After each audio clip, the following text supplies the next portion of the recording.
Dünən mənim yanıma 20 yaşında bir tələbə xanım gəlmişdi. Problemi nədir? Tələbə xanımın ağıllı saatı var. Saatlar göstərir ki, gün ərzində bir neçə dəfə onun nəbzi 160-a, 170-ə qalxır və belə 7 dəqiqə, 8 dəqiqə davam edə bilir. Və bu xanımı göndərirlər nevropatoloqa. Nevropatoloq buna sən panik ataksan diaqnozu qoyur. Və qızı müəyyən antidepressantlarla, sakitləşdiricilərlə müalicə edir, amma müalicə olunmasına baxmayaraq döyüntüləri davam edir.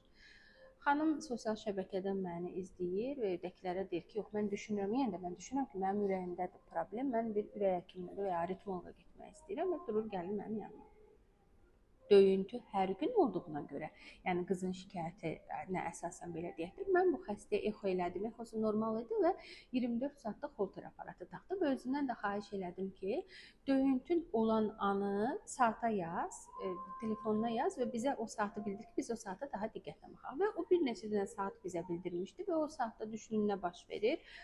Xanımın doğrudan da döyüntüsü 170-ə, 180-ə qədər qalxır və bu panik atak deyil. Bu ürək problemidir və xanımın ürəyinin içərisində bir ocaq var və ocaq düşünün hər gün aktivdir. Və bu şəkildə ona narahatçılıq verir. Mən özünə izah elədim, dedim bu qətiyyən panik atak deyil. Bu həqiqətən də sənin ürəyin içərisində olan bir ocağa bağlıdır.